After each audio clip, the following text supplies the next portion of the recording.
Okay, well, good morning and welcome to the 2022 Spring Congregational Meeting.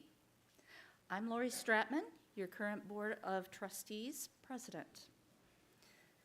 We'll officially start this Spring 2022 Congregational Meeting with opening words from Susan Megan. She is a U.S. Naval chaplain. And Susan writes, "From beyond the playful summer clouds, beyond the earth's thin blue line, from beyond the bright moon and meteor showers, we hear the call to look and listen carefully, to turn away from a world that buys and sells happiness, to fully experience the luring whisper of your heart's truth. Why not today? Why not now?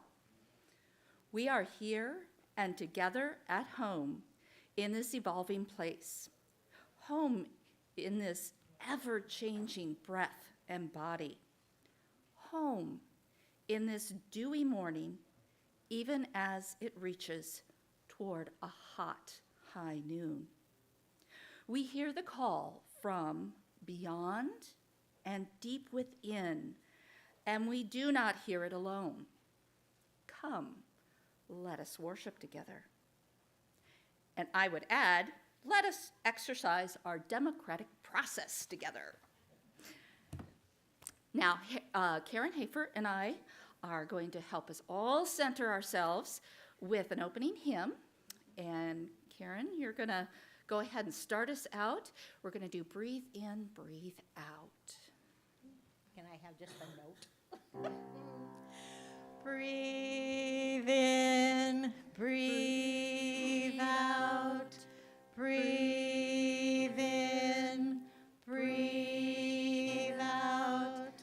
This side will be. Breathe in, breathe out. When I breathe in, I breathe out. When I breathe Breathe out, in, I breathe out. out. When Breathe in, breathe out. I breathe out. Breathe in, I breathe breathe out. out. One more time. Breathe in, I breathe in peace. When I breathe out, I breathe out love. Thank you. Thank you. For our chalice lighting, I'm going to have Joellen Polzian come and do the chalice lighting.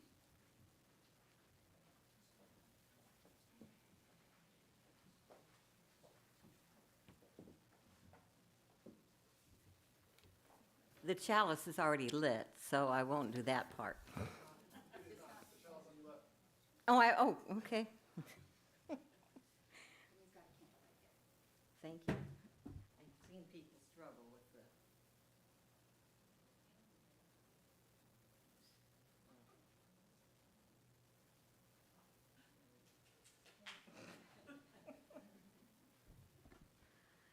I am a little dangerous to give fire to, but.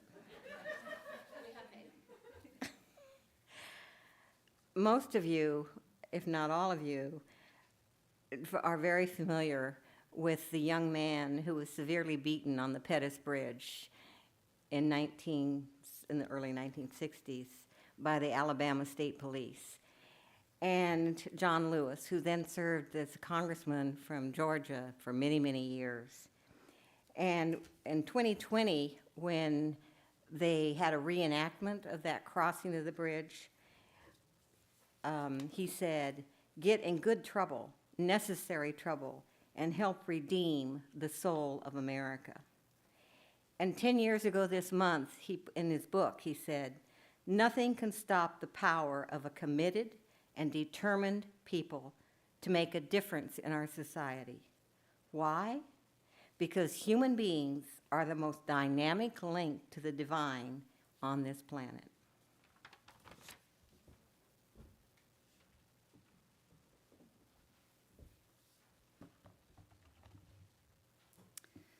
As part of our housekeeping, let's have a refresher on how the voting is going to proceed for this congregational meeting. Immediately following this meeting, you're going to have received an email from the church office with a link to a Google form, which is our ballot. You'll want to click on the link provided in that email and complete the ballot per the instructions on the ballot. Once you've clicked on the submit button, it goes to the church office and they count your vote. Remember, only those who have signed the membership book and made a pledge for this year are able to vote. You do not have to have your pledge paid for the year, just pledged, okay? The church office will be checking the ballots to make sure that each ballot is submitted by an eligible member, and you'll have 48 hours following this meeting to submit your vote. If for some reason you did not get the email, you can also access the ballot form on the link on our website under the governance page. There's a great big button right there for you. For those who are not using electronic forms or means for communication or voting, we know who you are, and you should have received a paper copy of that ballot. If you have not, and you want a paper ballot, stop by the church office after this and get one. For those folks using a paper ballot, you can complete the ballot and send it to the church office, or you can call the church office and tell them what your votes are, okay? Do that within 48 hours. As an acknowledgement of miscommunication on my part, the paper ballots mailed out earlier indicate that choices for the nominees for the board should be ranked. We're not counting ranking. We are counting raw number of votes, and the top 3 vote getters will be our new board members. So just be aware of that. You will each vote for up to 3 nominees, and the electronic ballot reflects this. All ballots, electronic or paper, will be due to the church office no later than Tuesday, May 24 at 11 o'clock Central Standard Time. That's daylight savings time now, okay? Results will be communicated through the Tuesday e-blast and also at the service next Sunday, okay? Now, I'd like to welcome Meg Maring, our incoming board secretary, to come forward to highlight the updates of the spring and winter 2021 congregational meeting minutes. Meg.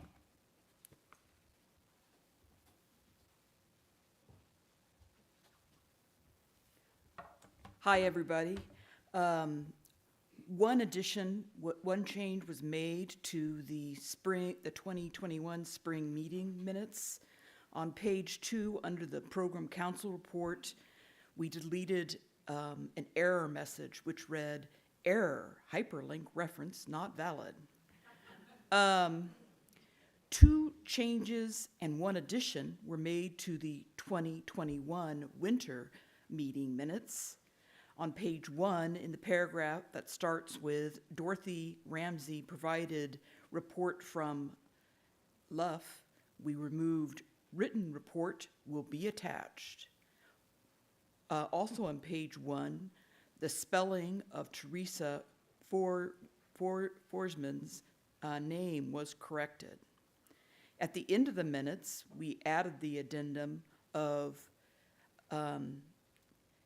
all the congregation voted on approved by electronic ballot to A, approve change in Reverend Oscar Sinclair's title to senior minister, 2, or B, suspend the 2-week review period for the nomination of Christie to continue on the nomination committee, and C, approve Christie for continuation on the nomination committee.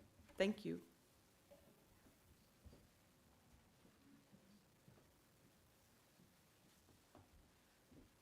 Thank you, Meg.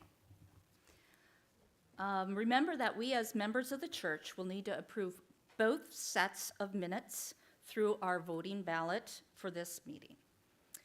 Next, I'm going to have Christy Wamstad come forward to the mic down here to present the candidates for the open Board of Trustees positions.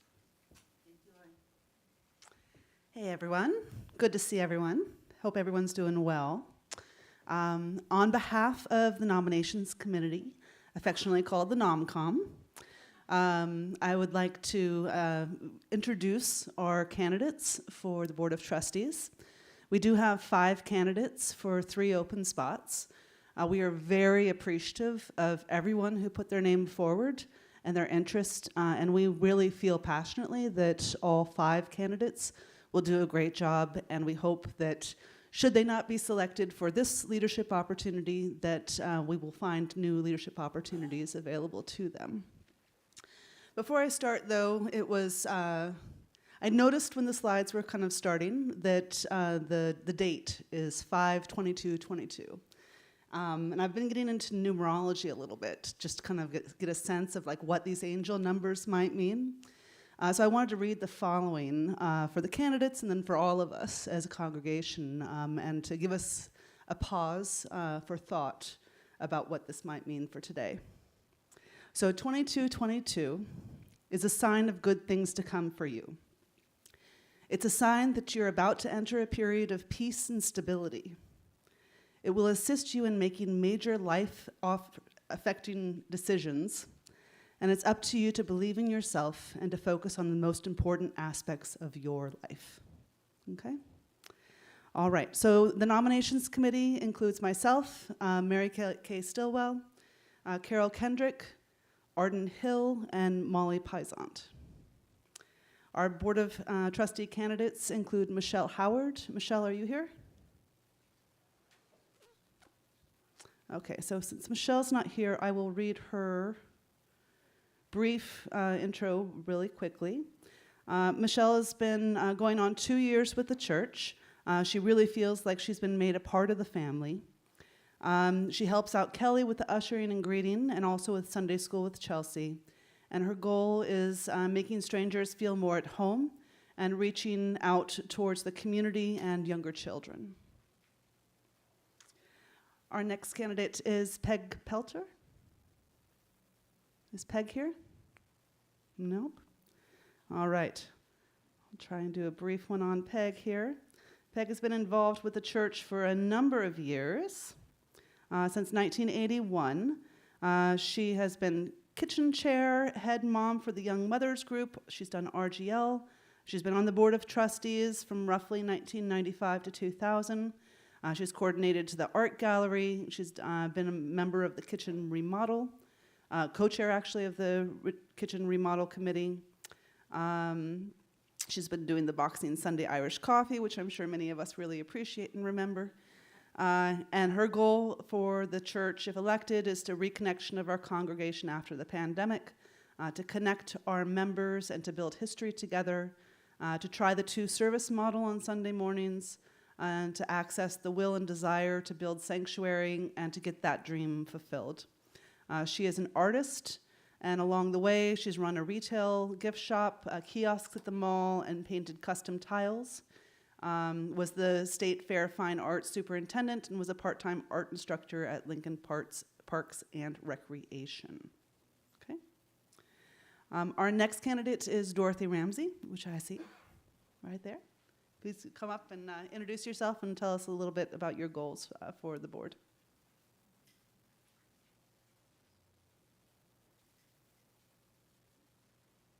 Well, hi, everybody. I'm Dorothy Ramsey. I've been Unitarian since about 1981 in there, in Springfield, Missouri, then in Kansas City, and then several smaller towns, and I've been here now for about 10 years. My hope, if elected, is that we could get the congregational attendance back up to the need for 2 services. We were there. We can do it again. I know we can. We can get them back in. And then when I was last on the board, we were just beginning to starting to think about the next new sanctuary 5 years out. And it takes 5 years. I mean, you don't just think about it today and build it tomorrow. And as that thinking process was beginning, COVID hit us and stopped it. So when we get the congregation back up to 2 services and get robust, which I know we will, I'm really looking forward to thinking about that next phase of our growth. Thanks. Excellent. Thank you, Dorothy. Our next candidate is Allison Starr.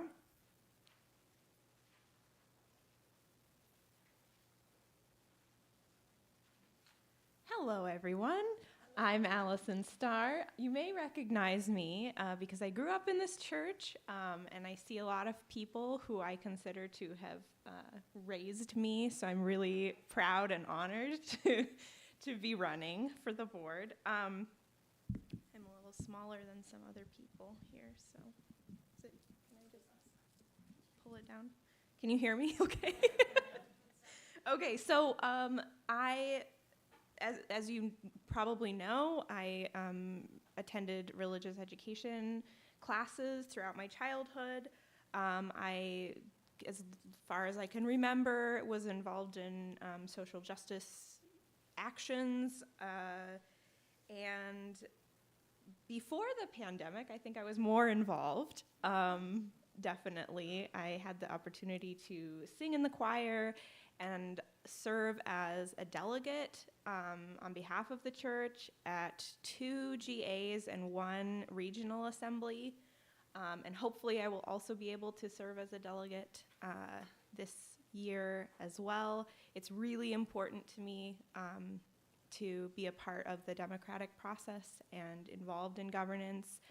And I would love to see some more just deep engagement with young adults and between young adults.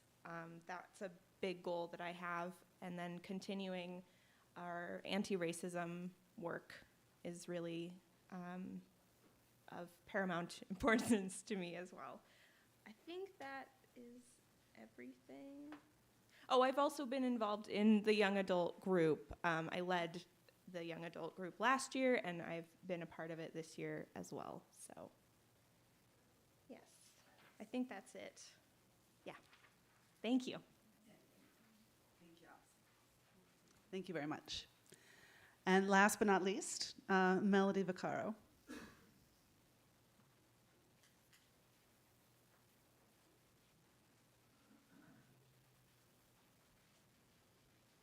Hi, my name is Melody Vaccaro.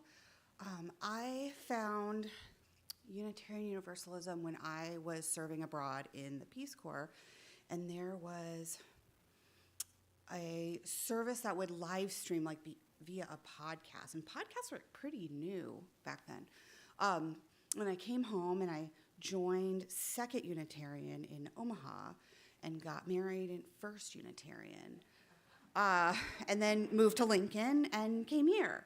And then I've been raised my children here. I've got a 5-year-old and an almost 10-year-old.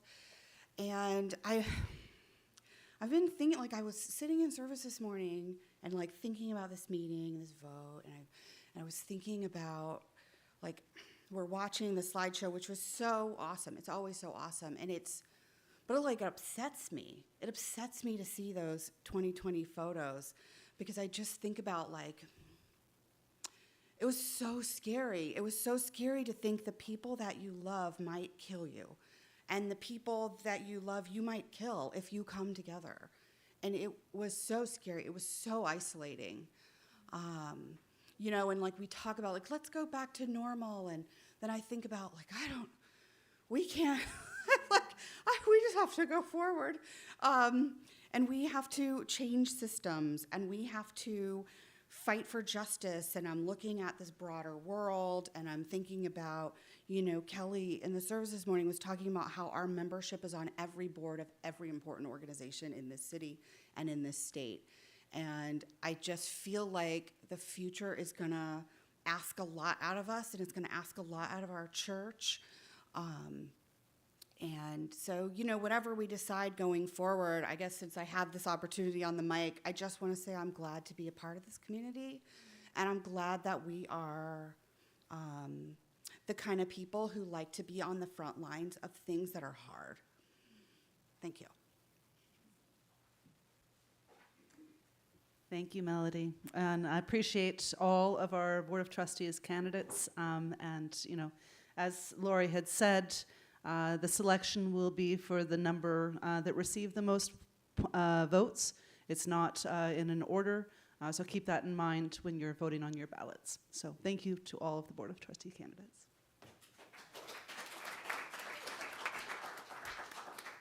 Thank you, Christy, and thank you, candidates. Each of you has given this role great consideration before committing to being a candidate.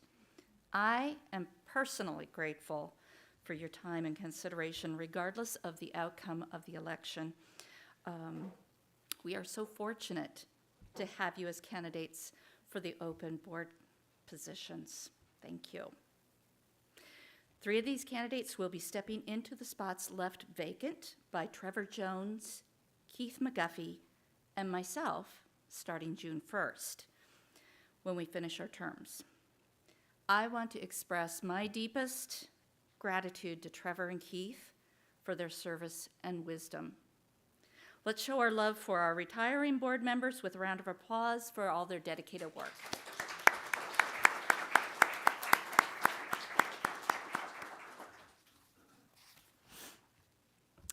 Additionally, Tanya Hay, the current board secretary, is resigning her position as board member, leaving 1 year left on her term. The board would like to express our love and appreciation for Tanya and her service during the past 2 years. Per the church bylaws, the board will be appointing someone to finish out Tanya's term. This will occur sometime this summer. Please share your love for Tanya with a round of applause.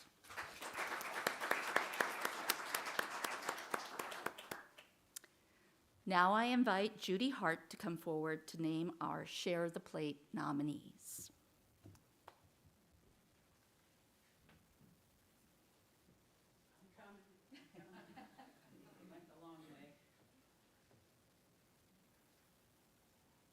All right. Hi, everybody. I'm going to talk like that. This is the list. There are 24, and is it right you vote for 10? Yes. You vote for 10 of these organizations. Up to 10. Up to 10? Good. The Foundation for Lincoln Public Schools, Echo Collective, Planned Parenthood, Open Harvest, Morning Hope, Lincoln Indian Center. All right, so help me out. Blue Heron Teospe E. Teospe E. Friendship Home, Clyde Malone Community Center, NAACP Lincoln Branch Scholarship Fund, Center for People in Need, Food Bank of Lincoln, Center for Legal Immigration Assistance, Community Crops, Everett Free Grocery Program, Fresh Start, Little Free Pantries, Out Nebraska, Lincoln Literacy, Lutheran Family Services, Nebraska Religious Council for Reproductive Freedom, Asian Community and Cultural Center, Voices of Hope, and Willie's Underwear Project. I just want to say also that Give to Lincoln Day ends on May 26th. So all of these are nonprofits in our community. So if you don't, so you can vote for them to be a Share the Plate recipient, and you can also donate some money to them during this Give to Lincoln Day time. Thank you.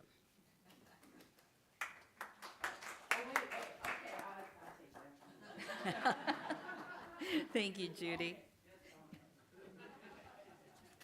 Again, just please note that you're going to be picking up to 10 nominees on the voting ballot for these great organizations.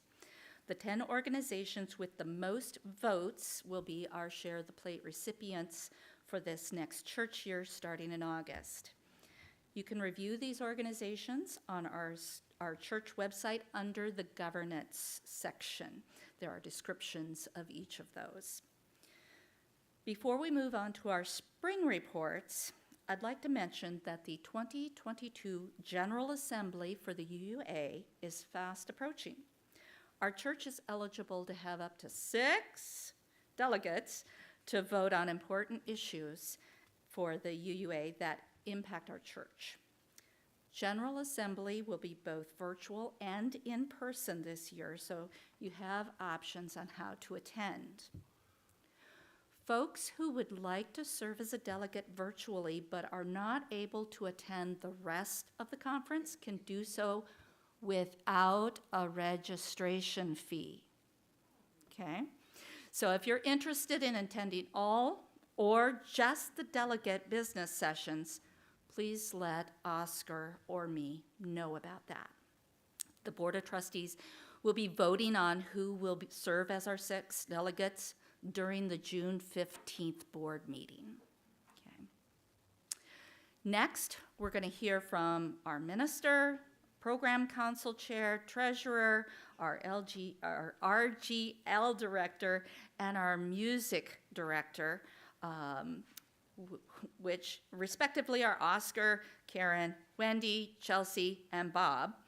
And I know they have good stuff to share with us. So, Oscar, if you'd please come share your highlights. Portland, Oregon.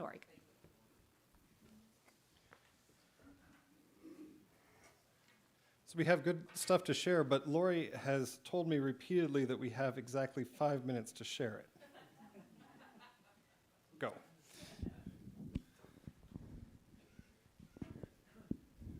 So for an annual report, first things first, the church is still here.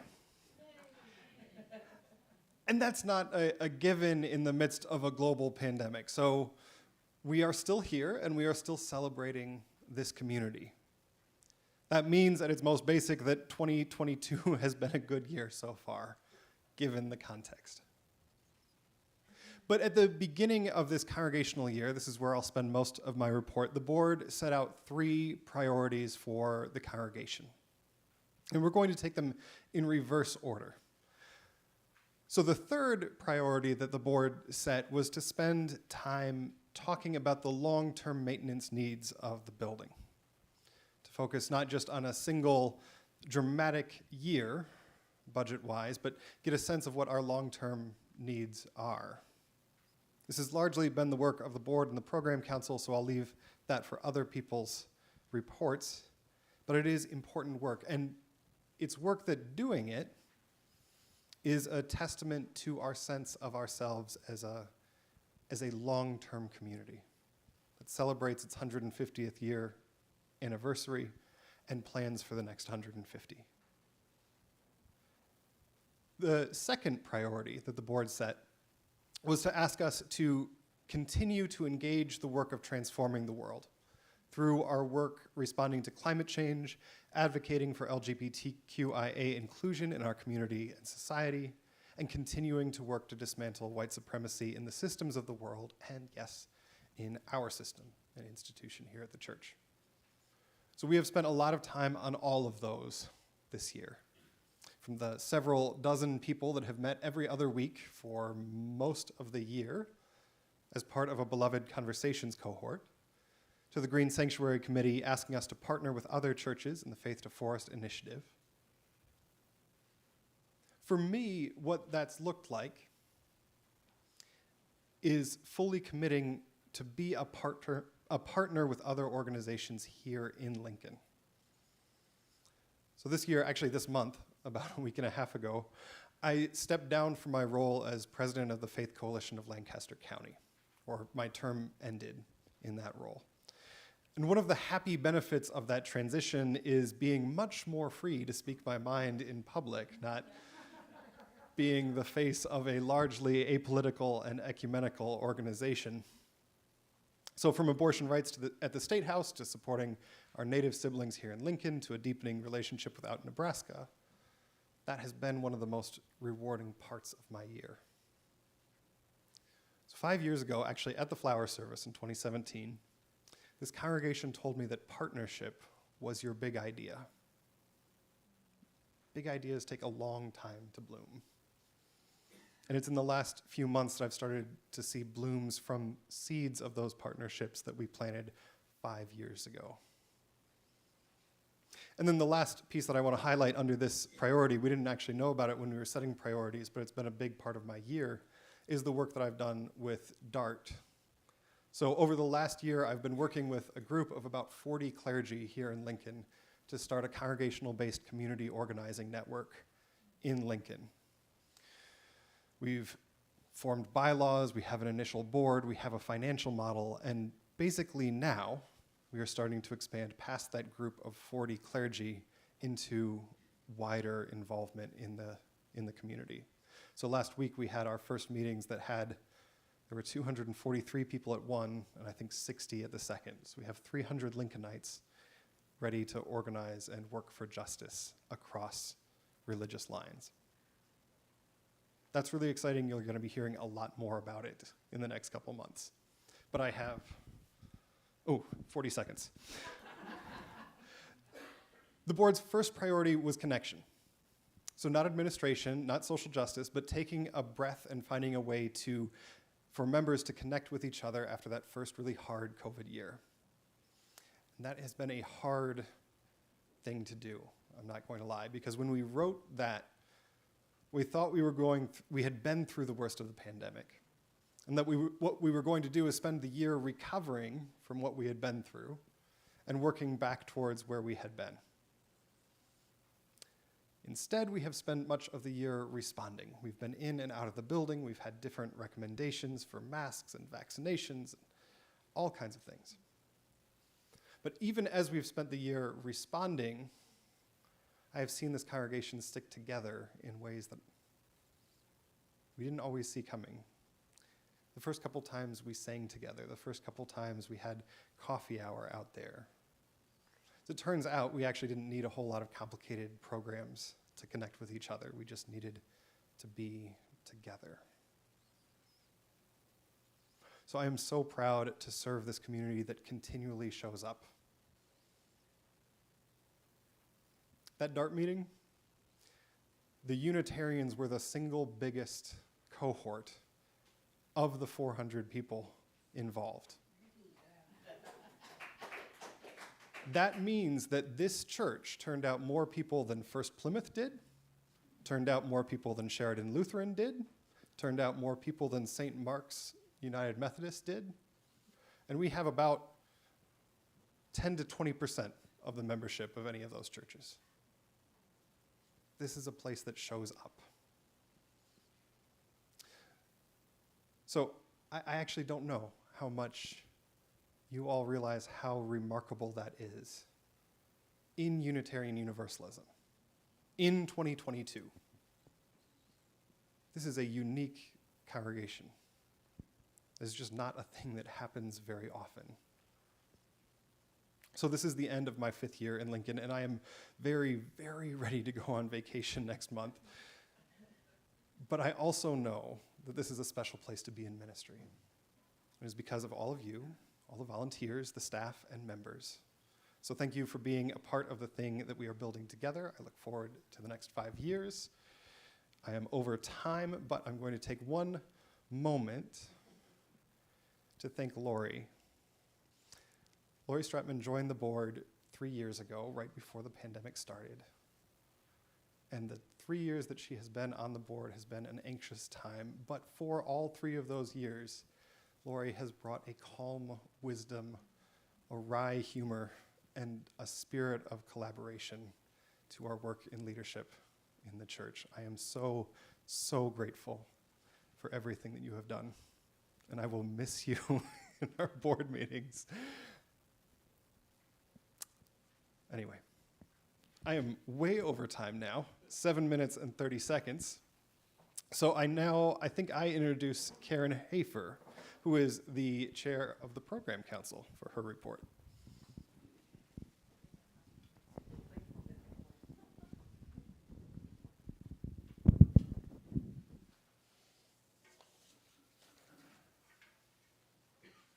I made Harry time mine, so I think I'm okay, but we'll see. Good morning. I want to begin with words by Hope Johnson that were the opening words at one of our program council meetings. It's titled, Keep Your Dreams Alive. Listen, light the way, lend a hand. Make decisions, commit. Take risks, fail forward. Build community, nurture meaningful relationships, be real, give thanks, invest in someone or something that you believe in, live, love, dream, dream big, be transformed, change the world, lead, and keep your dreams alive. And I believe that's what the Program Council has done this year. I have the extreme honor and privilege today to be the voice of 6 cluster leaders and the members and leaders of 38 church committees. Did you get the organizational chart up there or not? No? I asked if we could. Nope, guess not. Okay. If you look on our organizational chart, we are connected, committees to clusters, and then clusters to Program Council. Today we celebrate the ending of a church year, knowing that it precedes a new beginning. As part of this celebration, I want to acknowledge and thank 3 cluster leaders who will be going off the council, and also welcome the 3 individuals who will be part of our new beginning. Jackie Egan, Congregational Cluster, Carrie Holloway, Adult Programming Cluster, and Harry Hafer, Facilities Cluster, have served you as leaders for 3 years. Our new leaders are Kathy Disney, who I know is here, Marcia Cedardahl, and Barbara Pearson. They will join liaisons Emily Kajak, Patty Cuevas, and Jamie Radcliffe. Another part of our celebration is the reporting of accomplishments of this past church year. You have the complete council report, as well as reports from each committee found under each respective cluster in the big report that you have. But for this morning, I would like to share our not top 10, but top 18 2021-2022 Program Council accomplishments. Helped Black Leaders Movement with Back to School Drive, collecting school supplies, cash, and other back-to-school items. Widened the circle with a new card sending project. Mary Morell's stained glass window was hung in the front hallway. Supported the Black Leaders Movement again in collecting hair products. 150th anniversary display in the gallery.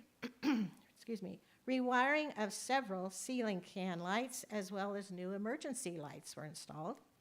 Sorensen lecture on critical race theory was held. Discussion of covenant of right relations conducted. Sunday school in a bag continued. Trees were trimmed, comfort shawls and afghans delivered, purchase of new tablecloths for memorials, choir members teaching a musical Sunday school once a month, participation in Faith to Forest initiative, youth in action starting up with a new leader, facilities cluster developed a suggested long-term repair and replacement plan. Book discussion was held on Breathe, A Letter to My Sons by Imani Perry, and volunteers were trained to operate the new AV streaming equipment.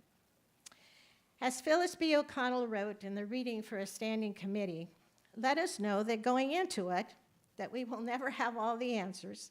We will never get it exactly right, and no matter what we do or how hard we try, we will not please everyone. And we will never finish all our work. And we did not finish all our work, so there are 3 products that we'll be carrying over. First is a pandemic and 150th anniversary time capsule, a cabinet to be built or made for the memorial tablecloths to be stored, and a memorial garden plaque. Just a reminder that the Program Council meets the first Thursday of every month, except July. We take July off, at 5:30. And a list of committees and their contact person can be found on the website. If your new beginning includes becoming involved in the work of our church. Now, I'm going to step on another role. Hi.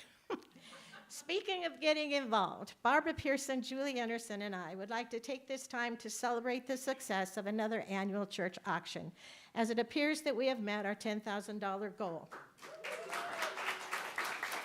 That was possible because of 177 items that were donated for bidding from 50 individuals and committees that donated those items. 73 bidders who showed up in front of their computer and made a bid. Thank you to all.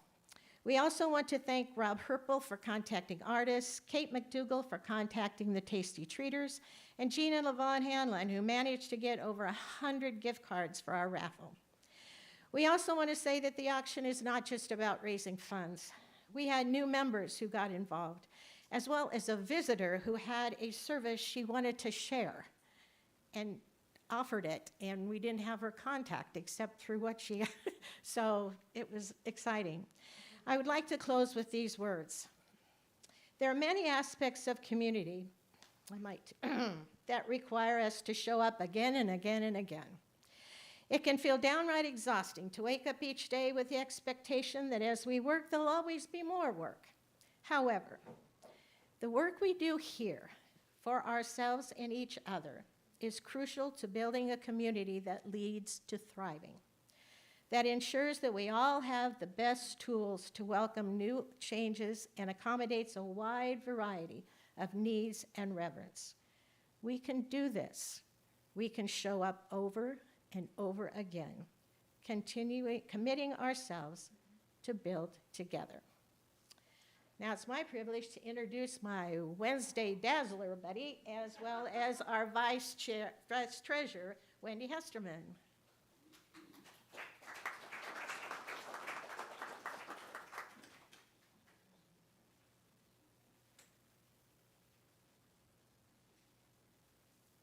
I don't know about y'all, that was kind of a flurry of activity with the program council. I suggest we tone it down with a little discussion of finance here.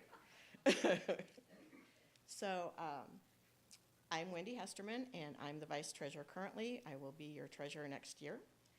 I want to begin by offering an expression of thanks for Teresa Forsman, who's our outgoing treasurer.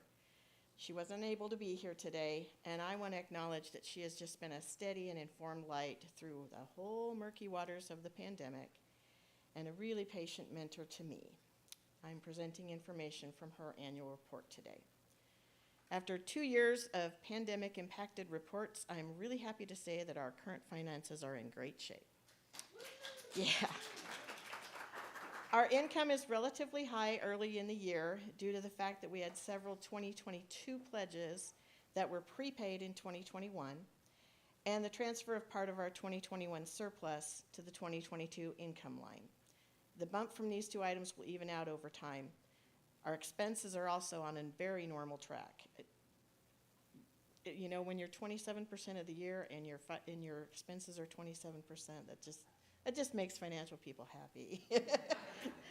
So, recapping the last year, our church ended 2021 with a cash surplus of just over $59,000. This was distributed according to the board policy, and the specifics are available in the report. But in short, our budget standing reserve fund and the major repair replace funds were replenished, and the balance was deposited to the general operating fund. From this fund, $19,817 was transferred to balance our approved 2022 budget. So the chart above me shows the year-end results for the last several years. In 2019, we had a surplus of about $14,000. And in 2020, we had a deficit of just over $25,000. And our rebound is the surplus of just over $59,000 in 2021. It's important to remember that our church did receive Paycheck Protection Program grants of just over $49,000 in 2020 and just over $56,000 in 2021 that were used to prevent staff layoffs and were spent on payroll expenses. For 2021, our expenses totaled 100.9% of the budget. Ooh, I like that. We were within $5,000 of our budgeted expenses. Some of our expenditures were lower than budgeted due to the fact we were out of our building for longer than anticipated, and others were slightly higher. 2020 and 2021 were financially difficult years, and navigating them has been challenging. Both Teresa and I would like to thank all the members who showed up to assist us in getting through those years to the place where we are currently. It's really nice to be back to normal financial reports with very few surprises. I'm quoting Teresa on this next part. Our balance sheet is strong, reflecting the fact that our church has no debt. Yay! Assets, including the value of our land and building, total $3,097,000 so $3,097,484. And anybody who wants to can get copies of the accounting documents that went into this, and they're also on the monthly website. And I would now like to invite Chelsea Krafka, our Religious Growth and Learning Director, forward to present her report.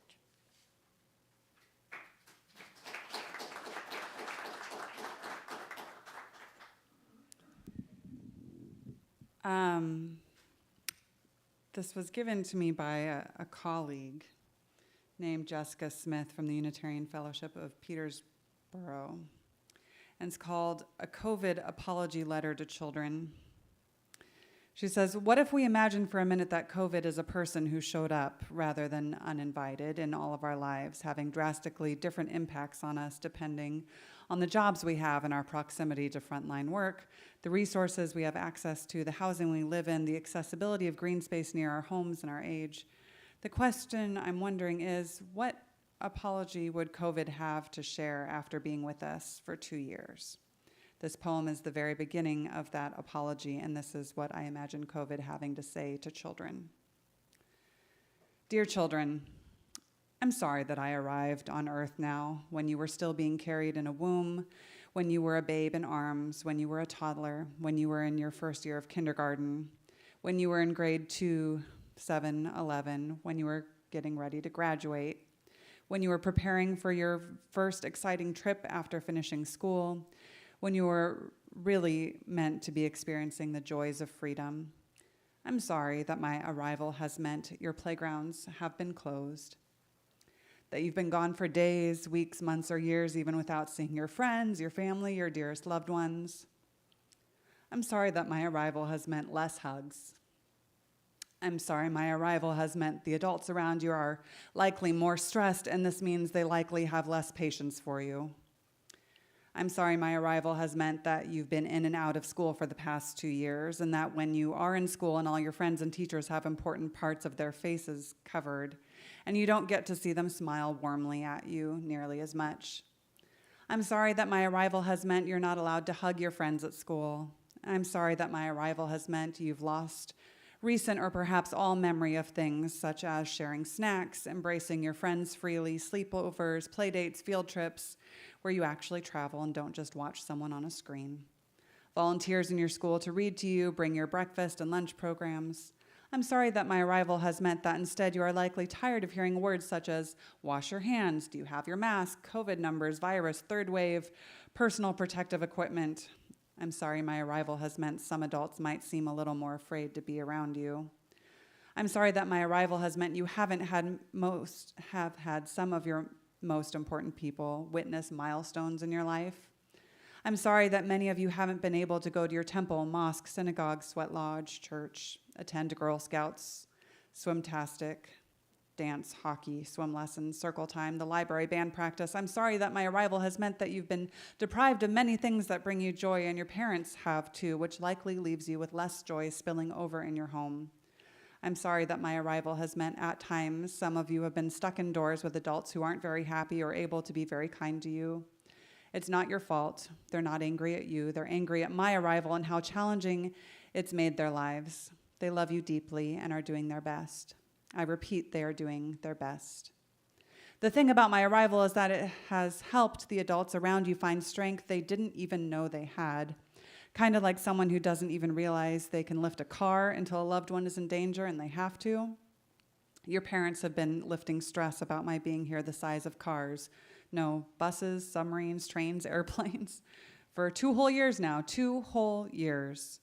This has given them a special kind of super strength they didn't even know they had access to. Just think what amazing things you'll get up to with them once it's time for me to leave.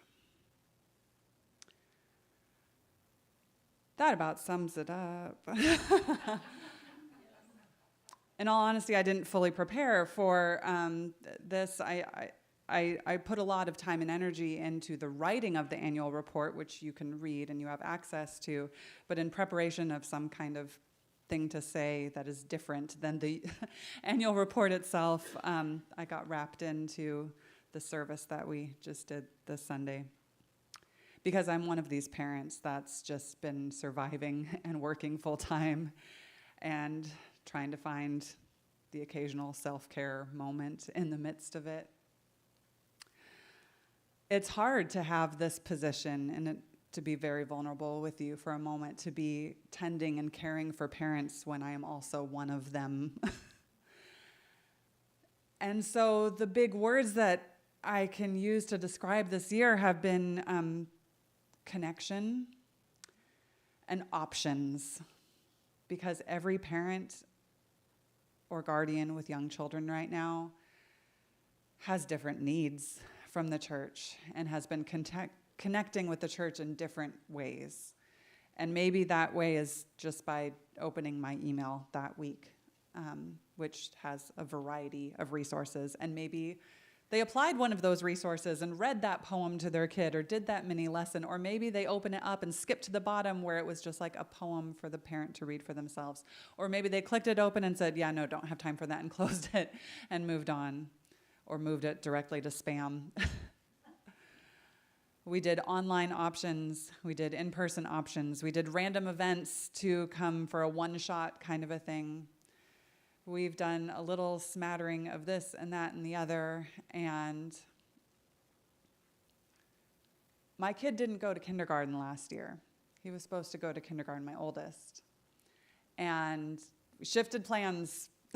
Like, oh, okay, well, I guess maybe you'll just stay in the daycare where you have been, to stay in the same germ pool as your brother and sister and your father, and we'll do some homeschool at home. And I tried to homeschool my kid, and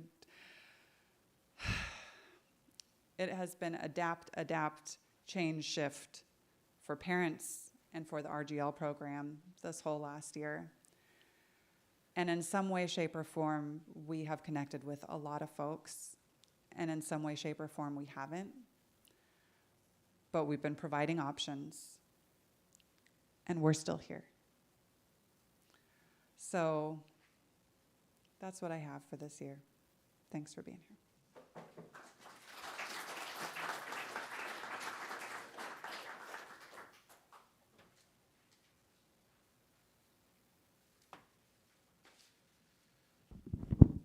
All righty. So this is going to be one of those good news, bad news reports, but don't worry, the bad news is, there's a twist. The bad news is good news. So there's a great quote by John Adams that I really like. John Adams was an old school powdered wig Unitarian. And it's about how he has to study politics and war so his sons can study mathematics and philosophy. The end of that quote is, in order to give their children a right to study painting, poetry, music, architecture, statuary, tapestry, and porcelain. So our porcelain classes start next week. I'm kidding. So here at UCL, we're really on the verge of making Adam's last line a reality. And it is with great pleasure that I outline for you what we've done over the year and where we're going. We've been pretty vigilant in our efforts to make the church a home for culture in this city and beyond. The values of Unitarian Universalism and the values of artists are so closely linked that it only makes sense for us to travel arm in arm as we face an uncertain future. So here's how we're doing that. This past year, we saw the church become the new home of the state's premier chamber ensemble, the Nebraska Chamber Players. They're actually playing here today at 3. We've had a long history with that organization, and we are excited to have that relationship rejuvenated. Not only do they bring a high performance level into the building, but it provides us with rental income. It also alleviates our piano tuning needs. They pay for the piano to be tuned and repaired. We're also exploring a partnership with the Lincoln Music Teachers Association that will likely come to fruition in the fall. This is another organization we've had a long history with. In fact, this piano was purchased in tandem with LMTA. There was a little bit of fallout in the 90s about it, and we bought them out, but we're on good terms now. Not only does that relationship affirm our goals to the arts and community, but it brings a fresh group of people into the building. LMTA has been priced out of their previous church agreement. And one of my missions here is to make sure that there's a very low barrier for the arts in Lincoln. So I wanted them to know that the Unitarian Church of Lincoln is ready and able to help them. In September, we're going to resume our Way Station concert series, this time backed by an advisory council who's assisting me in its goals. The size and makeup of this church is really ideal for these kinds of traveling bards and folk singers. They're looking for venues of this size. And again, these are performances of cultural significance and rental income right here at A Street. I want to stop here and as a transition talk about how we get the church to be viewed as a serious home for culture. It would be very hard for us to proclaim that if what we were doing here in the building in-house was substandard. But as we all know, and if you were there Thursday, you really know, that's not the case. The choir continues to grow in a variety of ways, and I just have to say how blessed we are to have Julie Anderson leading it and Bill Carpenter accompanying for it. And just so you know, Bill is quarantining in Costa Rica, so he's okay. I talked to him. He feels good. He's out in the country. He's all right. We're in regular communication about ways to enhance the choir, both musically and otherwise. In the next year, we're going to see the formation of a children's choir that will perform 4 times a year. We're going to clothe the choir, not in robes, so put your pitchforks down, but in stoles. We're going to start bringing in nationally recognized artists from mine and Julie's professional organization, and we'll talk more about that later. The A Street Band has been absolutely lights out this year, and if you've been to a service, you've heard that. The tent revival recently concluded was an amazing experience. The band continues to work hard and perform at an extremely high level. Owing to the band's performances in the past, 2.5 years, but we're going to count it as one big long year, both the tent revival and the summer concert at Antelope Park, by congregational request, have become yearly events. I got so much feedback after those 2 performances that we put them on the calendar yearly. So we will do the Antelope Park thing in August again, and the tent revival again in the spring, and so on and so forth. The church's music program is starting to receive attention outside of Lincoln. Our professional organization has an accreditation program, the Music Leadership Certification Program, and that's through the Association of Unitarian Universalist Music Ministry. Julie ran that organization for several years, which is another reason it's such a blessing to have her here. The connections made there have been so beneficial, not just the artists that we're going to bring in, but what's happening on a national scale. If you watch GA, you might have caught me, I performed with the GA choir. Right before the pandemic, I was this close to being the band leader at GA. And literally the next week, the entire world shut down. So those things are happening, and in the coming years, they will continue to come to fruition. This is really just a highlight reel of things that are happening here. I'm sure I've gone over my time. But there's just too much good not to share. We are not a faith that hangs out on street corners with placards. We don't buy billboards. We don't harass people in the supermarket. So to me, what we have to do is bring people here. We have to bring people in the building and let them see what we do here. And Oscar said it in the service, music is the church. If the music is good, the people will show up. We're doing a lot of other things musically that churches do, but in totality, no one is really doing what we're doing. We're on the precipice of some truly great things, but they can't happen without your support. And here's where the bad news comes in. The way things are right now, which is great, but this is where it stops without your support. It cannot go any further without the support of the congregation. That's the bad news. The good news is we show up, we make things happen, so I'm not worried about it. The future of this church, though, is now inextricably linked with the arts in Lincoln, and there's no amount of guest musicians or concert series or anything that's going to make that happen unless what we put out here is worth listening to. So again, so many thanks to Julie Anderson and Bill Carpenter and all of our volunteer musicians. If the choir and the band and the guest musicians and everything we're doing here were substandard, we would not be able to pull off the things that we're pulling off. So thank you to those people. Thank you so much for listening, and I hope that I can count on your support in the coming year.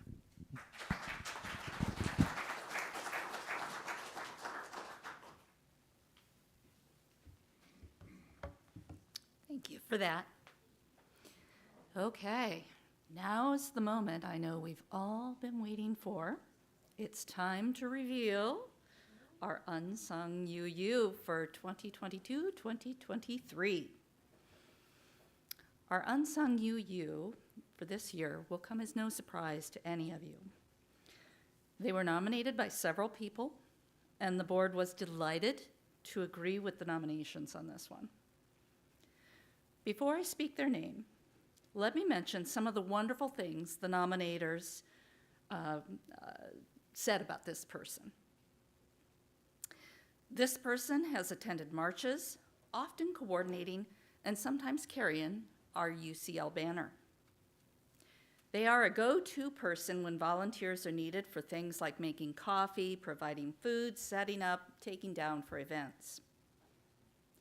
They have spearheaded letter writing with the Unitarian Universalist Social Justice through the Right Here, Right Now program. They have supported our adopted Afghan family by doing the lion's share of work, coordinating volunteers, cleaning, sorting, setting up their living spaces. This amazing person also has helped to enroll the family's children in school, given rides to appointments, and helped the family to learn English. This person is well known among refugee sponsors in Lincoln. Additionally, this person has stepped in to assist the church office during Jean's sabbatical. One nominator said, "This person is what I feel is the very example of an unsung Unitarian. They show up in so many ways, and in their very quiet way demonstrates our mission through their action." Another nominator said, "They walk the walk." If you haven't guessed who this beautiful person is by now, then let me reveal her name. Our unsung UU this year is the one and only Jackie Kell.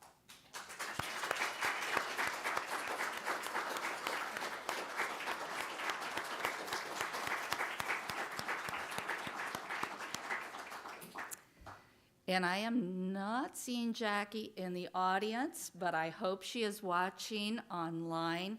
Jackie, we love you. You are definitely the epitome of what a UU ought to be. Let's give Jackie one more round of applause.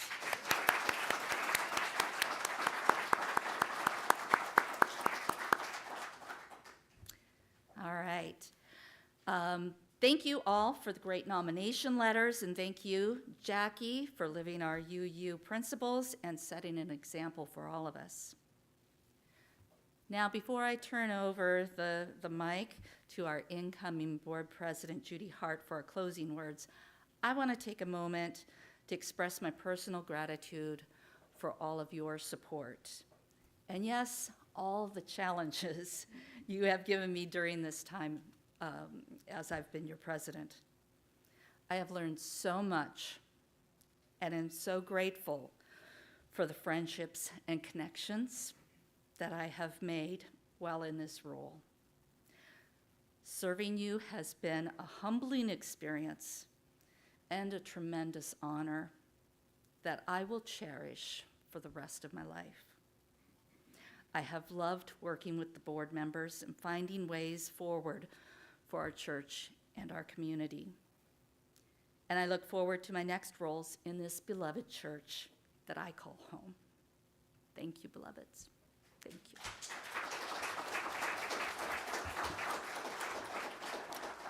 And now, Judy, if you'd come forward and give us your closing words.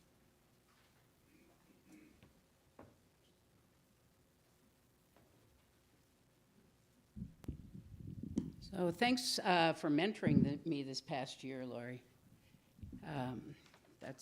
That's the really cool thing, is that you don't get thrown into this without a net, right? You serve as an assistant to the board president for a year. So I've been writing furiously since last June what I'm supposed to do. So she's not going anywhere, and I know where she lives, so I can go and show up at her house. So this is a poem by Dory Summers. It's called A House for Our Dreams. We, all of us, build houses for our dreams. The masonry and lumber, glass and tiles, a solid form wherein we see our hopes, a shelter and protection for our growth. This house shall be a dwelling place for courage, for integrity, for love, engendered, nourished by a family that speaks of we and means all humankind. These walls shall represent the privacy and dignity of individuals, the open doors, a welcome to all people, all ages, and all generations. The windows shall keep light of inquiry illumining from outside and within. May all words spoken here be born of love and energy, rekindle in the hearts of those who dreamed this house, who plied the tools and paid the price to actualize the dream. May dreaming never cease for those within who know the world to be a troubled place, but dare to struggle with imperfectness toward that brighter hope, that better day. Let memories add warmth, a heritage, a quilted patchwork stitched with history of kindliness, of daring for the good, of funny moments, jokes, and smiles and tears. This is a precious place, as every home that shelters those who love and strive and share. Its blessing is in lives that meet within, in living, learning, caring, sheltered here. So thank you, Dory Summers. And what else has to happen here? That's it. I think that's the end of our congregational meeting. So bravo, everybody. Thanks for this great day. So, yeah. I'm not going to touch it. I know you have to turn it off somewhere. Okay, all right.